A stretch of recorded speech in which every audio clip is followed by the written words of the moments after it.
Bonjour à tous et à toutes. Alors, je suis ravie d'être au Maroc. C'est ma première fois. Je me sens très bien accueillie. Et je viens vous parler donc des produits mésoesthétiques. Alors, comme vous avez très bien expliqué, je suis médecin esthétique depuis quelques années et je travaille au sein du laboratoire où on fait toutes les études cliniques qui sont en relation avec les nouveaux lancements, avec les peelings, avec les fillers. Et je m'occupe aussi de faire toutes les études échographiques des suivis des fillers. Donc, en l'occurrence, aujourd'hui, on va parler de mésofillers périoculaires, mais je vais rapidement faire un petit overview des mésofillers qu'on a pour pouvoir un petit peu comprendre le produit, d'accord? Donc, je pense que tous et toutes, vous connaissez bien l'acide hyaluronique et vous travaillez souvent avec de l'acide hyaluronique, donc probablement beaucoup d'entre vous ne saviez pas que Mésoesthétique avait une gamme de mésofillers, donc c'est le cas. Donc je vous la présente. C'est très très simple. On a 3 produits qui vont répondre à absolument toutes les indications du visage. On a le mésofiller périoculaire, donc comme son nom l'indique, c'est un produit qui va avoir cette cible de zone périoculaire et aussi du tiers supérieur, donc du visage. Donc c'est un produit avec 15 mg/ml de concentration d'acide hyaluronique. Après, on va avoir le global qui va être un peu entre les deux, donc une rhéologie qui va nous permettre de travailler différentes indications, et le mésofiller intense qui va être plus le produit de projection, de comblement le plus reshaping ou restructurant. D'accord? Donc rapidement, en tout cas pour moi, j'aime bien discuter des 2-3 points importants de la rhéologie, parce que comme médecin esthétique, quand on travaille avec différentes marques, je pense que nos indications, nos injections, elles doivent être en fonction de... Il faut bien connaître son produit pour savoir les résultats qu'on va avoir et bien comprendre la rhéologie des fillers avec lesquels on travaille. Donc voilà. Je pense que vous savez tous à peu près...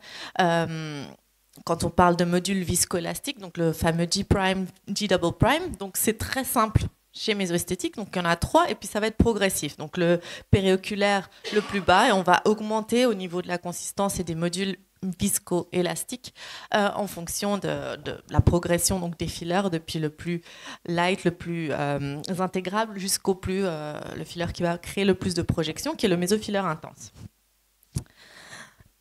Ici, très simplifié, on a la chaîne, en fait, de voir, enfin, le petit graphique, on peut voir les 3 produits, comment ils se classent en fonction de leur G'. Donc G' va être un produit qui va avoir une capacité très grande d'intégration, qu'on va pouvoir remodeler facilement, qui va pouvoir être injecté dans des couches plus superficielles. Un G' qui est plus élevé, donc va nous avoir une grosse capacité de rehaussement, de lifting, donc ça vous le savez, donc plus de résistance au mouvement. Donc c'est pas un produit qu'on va pouvoir travailler de façon très superficielle, donc en l'occurrence le mésofiller intense. On va le travailler plutôt profondément, d'accord, parce qu'on aura cette capacité de comblement et de projection et de soutien. D'accord. Et puis donc simplement selon ces caractéristiques, on pourra décider quelles indications on va utiliser notre mésofiller. Après, 2-3 petites choses importantes à savoir par rapport à nos produits. Alors, ce sont des produits qui sont complètement réticulés. Donc, ce ne sont pas des produits mixtes où on a un acide hyaluronique réticulé et une chaîne libre.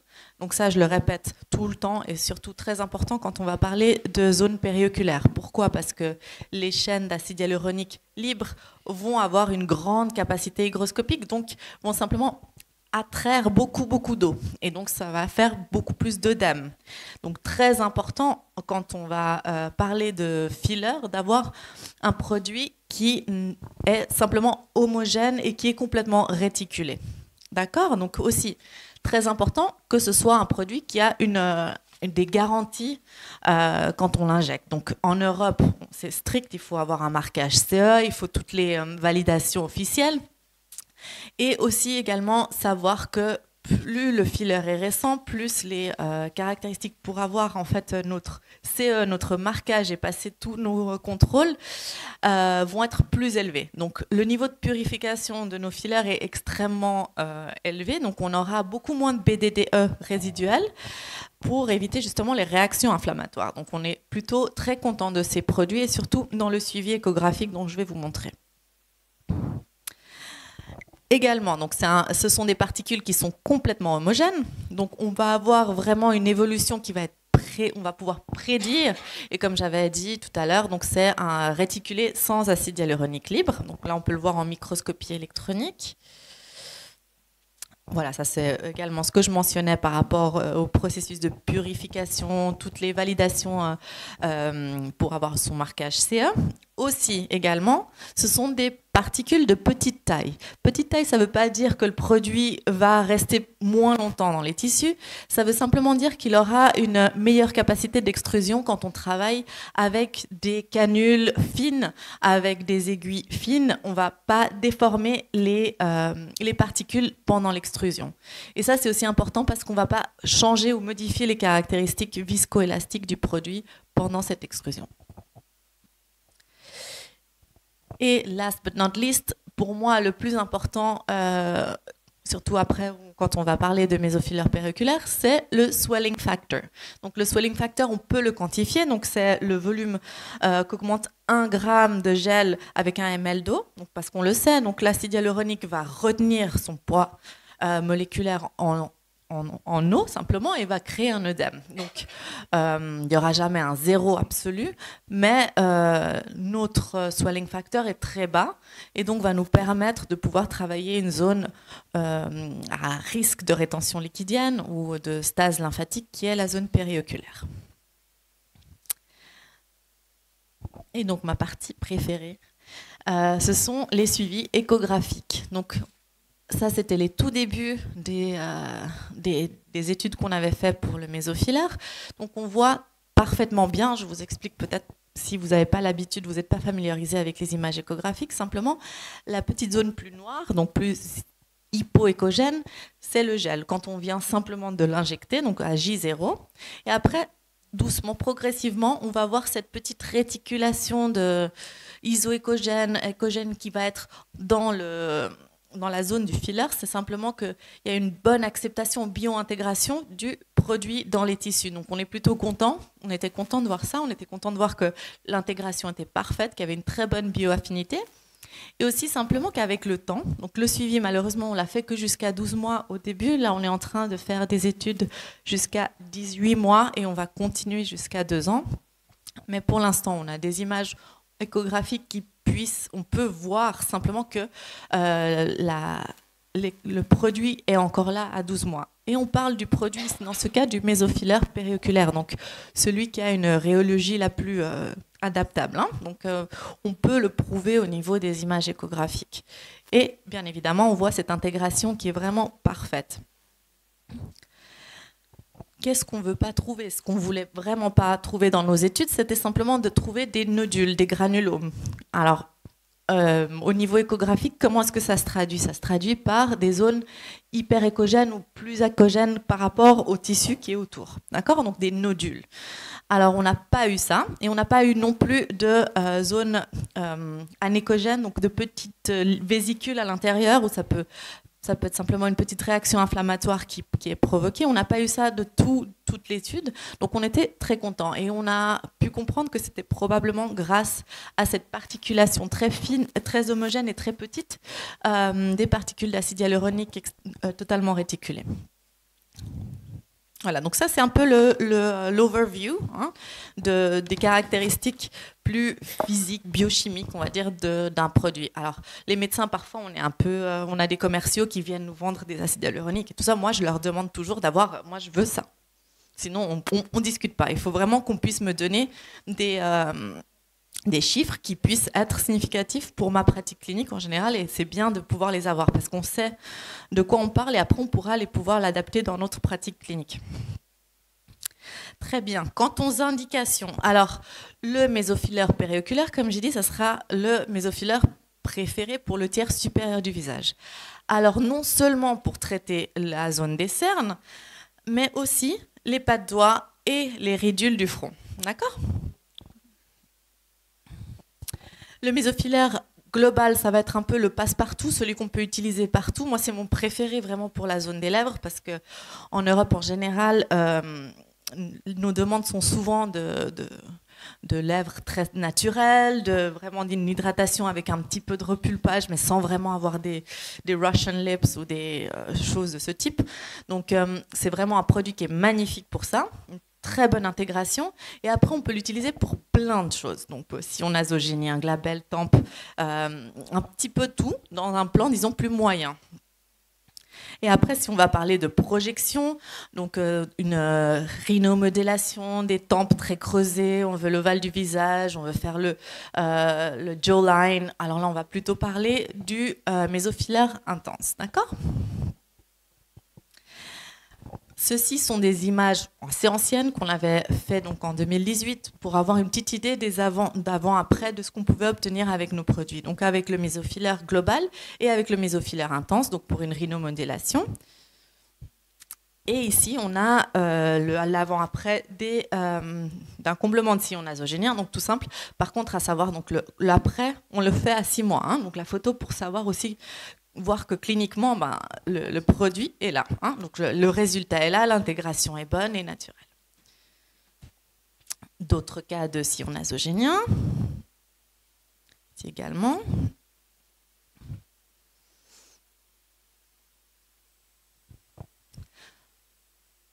Voilà, donc les cas ici, en l'occurrence, c'est un cas à 9 mois. Très bien. Donc ça, c'est un petit pour avoir une petite idée de quoi on parle quand on parle de tous de mésofilaires en général. Et je vais passer à vous présenter le mésofilaire périoculaire, un tout petit peu les techniques qu'on recommande, qu'on préconise. Et pourquoi est-ce qu'on est content d'avoir ce produit? Alors déjà parce qu'on a un marquage CE avec cette indication qui est reconnue. En tout cas en Europe, on n'a pas vraiment de compétiteurs directs qui ont ce marquage CE pour cette zone. Donc on peut parler de tear trough, mais on peut aussi parler de ridule périoculaire sans avoir de soucis. Donc on a le droit vraiment disons au niveau légal et réglementaire, de parler d'une indication claire périoculaire. Donc pourquoi est-ce que c'est important d'avoir un filaire spécifique pour cette zone-là? Simplement anatomiquement, c'est une zone très complexe. Donc au niveau anatomique, on est d'accord, la peau est très très fine, il y a une grande quantité de vaisseaux, elle est très vascularisée, il y a beaucoup de contraintes mécaniques, facilement distante, on peut distendre beaucoup de problèmes vasculaires, de stase lymphatique, donc énormément de problématiques ensemble. Donc c'est bien d'avoir des produits qui vont répondre directement à cette zone-là, en fait, aux nécessités de la zone périoculaire. Donc en l'occurrence, on parlera de mésofilaire, mais aussi mésoesthétique dispose de peeling pour la zone spécifique, de différentes mésothérapies qui vont être ciblées pour cette zone parce que voilà, cette zone a des nécessités spécifiques. Et c'est un peu, pour moi, la zone qui montre les signes de l'âge en premier. Donc on a beaucoup de demandes de traitement sur cette zone-là. Donc, pour rappel, donc, où se trouve le mésofilaire périoculaire? Donc, c'est celui avec un low G prime et low G double prime, donc qui va avoir moins de capacité de lifting, mais qui va être beaucoup plus soft, beaucoup plus moins palpable et qui va s'intégrer de façon très, très facile dans les tissus. Les critères d'exclusion pour traiter les cernes. Donc ça, c'est un petit peu débattu, donc on peut totalement en discuter. Mais pour moi, le diagnostic qu'on doit faire d'abord, c'est de voir alors quelle est la problématique. Est-ce qu'on parle d'une cerne creuse avec un vecteur négatif, positif ou neutre? Donc normalement, souvent au niveau des textes, beaucoup au niveau, on parle souvent du vecteur positif comme un critère d'exclusion, de poche. Donc je pense que ça peut être discutable. Et c'est pour ça que j'ai un cas à vous montrer où on a traité un vecteur positif. Par contre, en opinion de la majorité des médecins esthétiques, je pense que bien qu'un vecteur positif peut être, une poche peut être traitée ou améliorée avec des traitements injectables, une stase lymphatique avec des poches d'origine lymphatique ou d'excès de rétention liquidienne. Par contre, là, on est en train de parler d'un critère d'exclusion. Donc, on va faire le test de pression, donc le positif test, pour voir s'il y a une FOVEA. D'accord? Et on va pouvoir imaginer de classifier ces poches sous les yeux, donc en poche graisseuse ou poche de rétention liquidienne, et pouvoir, en fonction de ça, décider si on veut faire un traitement. Donc la dame qu'on voit juste en dessous, c'est clairement une patiente. C'est une patiente assez classique qu'on peut avoir en consultation. C'est une patiente qui a des poches graisseuses par vieillissement des tissus, perte osseuse, extrusion de la poche de graisse qui est en intra-orbitaire. Cette dame, elle a pas forcément envie de déjà passer par une blépharoplastie, même si on sait très bien, on va lui expliquer l'indication de ce type de problème, ce serait une blépharoplastie inférieure, clairement.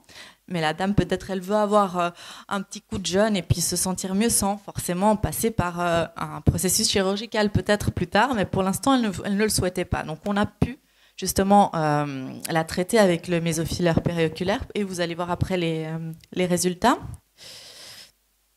Donc, notre étude d'efficacité, on l'a fait sur 16 volontaires, d'accord, avec une séance de mésofileur périoculaire et un touch-up si nécessaire, d'accord. Quelles sont les techniques d'injection? Donc, bien évidemment, il faut faire un diagnostic clair de nos patientes, parce que pas tout le monde a les mêmes nécessités ou les mêmes problématiques. En général, si on veut traiter toute la région, alors on va commencer par la vallée des larmes, faire un petit bolus et un petit traçant sur cette zone-là, avec une canule. En général, j'aime travailler avec une 25G. D'ailleurs, le produit vient avec une canule 25G de 50 mm. Et un rétrotraçant. Et après, si nécessaire aussi, le sillon palpébromalaire. Après, on peut venir travailler de façon beaucoup plus superficielle à l'aiguille les ridules de la patois. Et en dernier lieu, aussi, si nécessaire, travailler le roof, donc le retroorbicularis fat, qui va aider à positionner la queue du sourcil. D'accord ? Très bien. Alors, on est venu avec quelques petites vidéos de technique. Donc, sauf erreur, on aura un workshop plus tard pour pouvoir le faire en live. Mais bon, déjà, une petite idée, je pense que c'est déjà pas mal. Donc ça, cette patiente, c'est la patiente qu'on a vue tout à l'heure sur la photo. Donc, elle avait vraiment une vallée des larmes, le sillon nasojugal qui était très visible et le nasopalpébral de par cette poche, cette extrusion de graisse. D'accord ? Donc ici, mon collègue fait un point d'entrée à distance parce que la canule est assez longue. Donc on prime la canule et il va venir remplir doucement, d'abord avec un petit bolus qu'on va voir au niveau plus médial et un rétrotraçant par la suite. Donc je pense que c'est une technique qui est assez habituelle pour beaucoup de médecins esthétiques. En l'occurrence, mon cas, je travaille la zone de la vallée des larmes exclusivement à la canule et en suprapériosté. D'accord ? Donc on va en profond. Moi, je passe par le souffle et après, je me positionne juste à la limite de l'orbite, mais sur le plan osseux. D'accord ? Et là, on va en rétrotraçant et on va toujours bien toucher le bord de notre canule, savoir où on se trouve et mettre peu de quantité, des mini-allégotes. Essayez de ne pas faire un petit tube. Moi, je dis toujours de ne pas faire un petit cordon, mais faire des mini-allégotes, des mini-petits dépôts, sortir, voir si c'est bien et revenir, faire vraiment... Commencer par infracorriger un petit peu et après on peut aller de l'avant. Donc la zone périorbitaire, c'est toujours une zone qu'il faut traiter de façon assez douce. Cette dame avait également besoin d'un traitement sur la zone palpébromalaire. Donc dans ce cas, on n'arrivait pas vraiment à avoir un bon accès par le point d'entrée inférieur. Donc on a fait un petit point d'entrée plus latéral et supérieur pour venir vraiment en suprapériosté déposer du produit tout le long du rebord orbitaire. Bien évidemment, ne pas entrer dans la poche de graisse, ne pas déposer de produits à l'intérieur de la poche graisseuse parce qu'on va bien évidemment faire un appel d'eau. Donc, même si le swelling factor, donc le facteur d'œdème est bas, on ne veut pas remplir cette zone-là et l'œdématiser.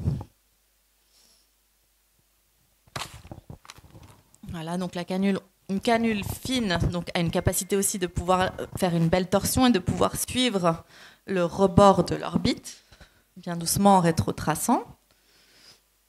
Voilà.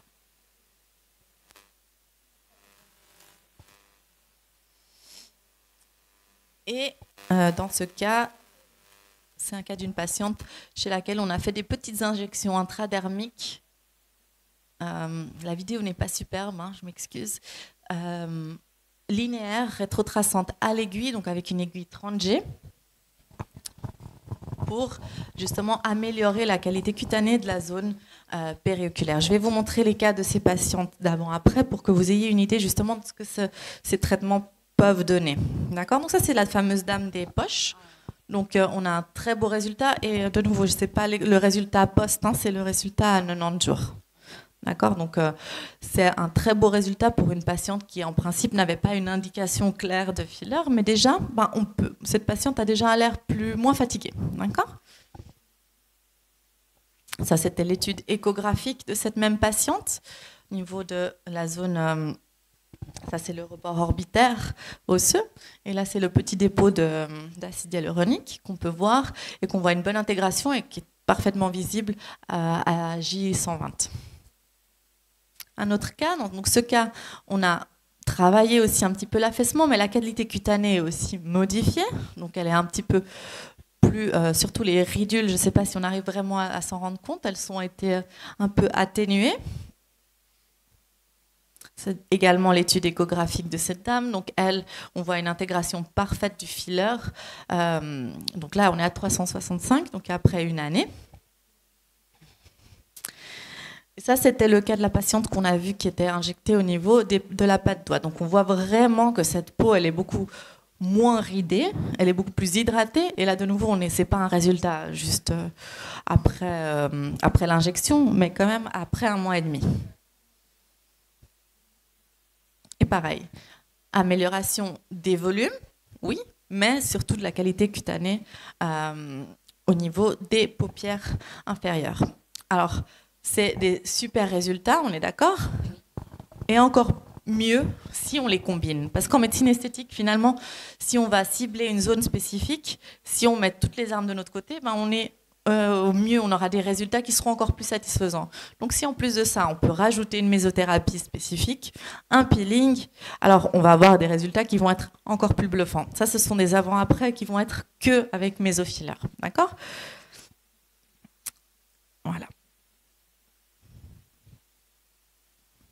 Très bien. Donc, concernant les recommandations post-thérapeutiques, c'est un petit peu la même chose que pour tous les fillers. Donc, éviter la chaleur, les efforts, aller à la piscine pendant, en tout cas, moi, je dis à mes patientes, là, on a mis 72 heures pour moi, 24 heures, ça suffit, en tout cas, juste après le traitement. Et les contre-indications, maladie auto-immune selon l'assessment du médecin, bien évidemment, s'il y a une inflammation locale, des lésions cutanées et, très important, un profil psychologique qui va nous amener des problèmes. Donc ça, toujours à bien évaluer. C'est un peu notre travail également.